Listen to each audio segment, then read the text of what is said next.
2023년은 세계 곳곳의 강들이 30여 년 만에 최악의 가뭄을 겪은 한 해였다고 유엔 기상기관이 7일 발표했습니다. 역사상 가장 더운 해로 기록되면서 많은 지역에서 강의 수량이 급감하고 장기간의 한발이 이어졌습니다. 세계기상기구는 세계수자원 보고서에서 여러 강에 물을 공급하는 빙하들이 지난 50년 중 최대 규모로 소멸하고 있다고 지적했습니다. 이는 장기적으로 수백만 명의 물 확보와 수자원 안보에 심각한 위협을 가할 수 있다는 경고입니다.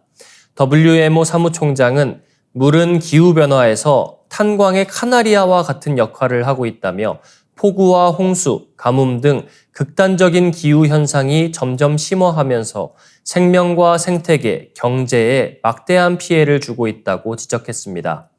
기온 상승으로 물의 순환이 이상해지고 예측할 수 없게 되면서 한발과 홍수가 번갈아가며 물이 너무 적거나 너무 많은 상황이 발생하고 있다는 것입니다. 유엔 기관 보고서에 따르면 전 세계에서 36억 명이 1년 중 최소한 한 달간 물을 제대로 얻지 못하고 있으며 2050년이 되면 이 수치는 50억 명으로 증가할 전망입니다. 2023년은 역사상 가장 더운 해였으며 그 여름 역시 가장 더운 여름으로 기록됐습니다. 미국 내 31개 주를 지나는 미시시피 강과 남미 대륙의 아마존 강은 기록적으로 유량이 부족했고 아시아와 오세아니아의 주요 강들도 유량이 비정상적으로 낮았습니다. 반면 아프리카 동부나 북유럽 등 일부 지역에서는 홍수와 비정상적으로 많은 유량이 기록되는 등 반대 현상도 나타났습니다. 이 같은 현상을 종합한 결과 세계 강 유량은 33년 만에 가장 낮은 기록을 보였다는 것이 WMO의 진단입니다. 또한 기후변화로 인해 빙하 유실도 기록적인 수준에 이르렀습니다. 보고서에 따르면 2022년 9월부터 지난해 8월 사이 전 세계 빙하가 600기가톤 이상 유실됐으며 이는 지난 50년간 관측된 것 중 최악의 유실 규모입니다.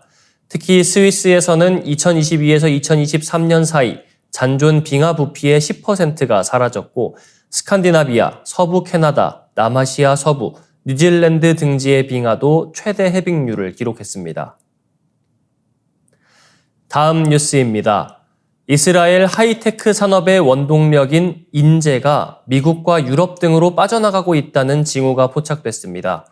팔레스타인 무장정파 하마스의 공격 이후 중동 여러 지역으로 전선이 확장되자 이스라엘의 테크 엘리트들이 자국의 미래를 어둡게 전망하는 모양새입니다. 영국 일간지 가디언 등 외신은 6일 이스라엘 엘리트들이 조용한 출국을 준비 중이라고 보도했습니다. 1년간 이어진 하마스와의 전쟁에 이어 헤즈볼라 등 다른 무장 테러 조직과의 분쟁이 확산하면서 이스라엘 경제에 큰 타격이 예상되고 있습니다. 특히 하마스가 납치한 인질 송환과 관련한 진전이 없다는 점도 불안을 가중시키고 있습니다. 노벨 화학상 수상자인 아론 차카노베르 이스라엘 테크니온 공과대 교수는 인질이 송환되지 않으면 그동안 이스라엘 사회를 지탱해온 기본적인 사회 계약이 무너진다며 국가 전체에 재앙적인 결과를 초래할 수 있다고 경고했습니다. 이스라엘 매체 하레츠는 지난해 3만에서 4만 명의 인재가 순유출된 것으로 추산했습니다. 이스라엘에는 인재 유출과 관련한 공식 통계는 없지만 산업계에서 체감하는 두뇌 유출 속도는 매우 빠른 것으로 전해졌습니다. 차카노베르 교수는 우리는 이를 조용한 출국이라 칭한다며 비행기에 직접 타기 전까지 아무에게도 알리지 않을 것이라고 말했습니다. 이스라엘 중앙통계국 자료에 따르면 이스라엘의 국가 총생산은 올해 2분기 마이너스 0.3%를 기록해 역성장했습니다. 국제통화기금은 전쟁 전 이스라엘의 2024년 경제 성장률을 3.4%로 전망했으나 전쟁 후 1.6%로 대폭 하향했습니다. 아랍 국가들과의 거듭된 지정학적 긴장 속에서도 이스라엘이 경제 부흥을 이룰 수 있었던 것은 반도체, 의료, IT 등 테크 분야 덕분이었습니다. 특히 이스라엘은 북부 최대 도시 하이파를 중심으로 한 IT 산업센터 실리콘 와디에 많은 빅테크 기업들을 유치했으나 만약 테크 분야 인재들이 빠져나간다면 해외 대기업도 투자를 지속할 유인이 없어질 것입니다. 다음 뉴스입니다. 태국 북부 지역에서 홍수 피해가 확산하는 가운데 수도 방콕 등 중부 지역에도 홍수주의보가 내려졌습니다. 7일 방콕포스트와 AP통신 등에 따르면 치앙마이에는 최근 이어진 폭우로 허리 높이까지 물이 차는 피해가 발생했습니다. 지난 4일 치앙마이 동쪽을 지나는 핑강이 범람하면서 타페게이트와 나이트 바자 등 시내 중심가 관광 명소도 1m까지 물에 잠겼습니다. 핑강 수위는 5일 밤 5.3m까지 상승해 사상 최고를 기록했습니다. 재난당국은 치앙마이에서 3명이 감전과 산사태 등으로 사망했다고 밝혔습니다. 중앙역과 상점 등이 폐쇄됐으며 주민 다수가 대피하거나 고립됐습니다. 7일 기준 방콕과 치앙마이를 연결하는 열차 운행도 중단된 상태입니다.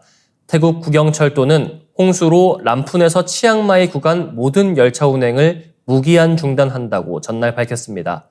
치앙마이에서 람팡 고속도로 등 주요 도로가 침수됐고 공항으로 연결되는 도로도 물에 잠겼습니다. 치앙마이는 한국 관광객도 많이 찾는 태국 제2의 도시인데요. 주민뿐만 아니라 동물들도 갑작스러운 홍수에 피해를 봤습니다.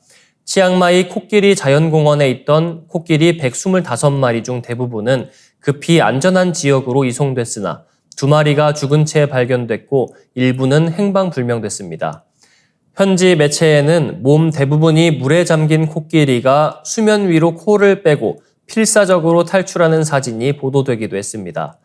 북부 지역에 이어 방콕 등 중부 지역에도 비상이 걸렸습니다. 당국은 북부에서 발생한 홍수로 방콕 등 짜오프라야강 하류 지역의 수위가 상승해 홍수가 발생할 수 있다고 경고했습니다. 정부는 지난 8월 중순 이후 42개 주에서 홍수 피해가 발생했으며 49명이 사망하고 28명이 다쳤다고 밝혔습니다. 7일 기준 20개 주의 피해가 이어지고 있으며 이재민은 3만 4천여 명에 이르고 있습니다.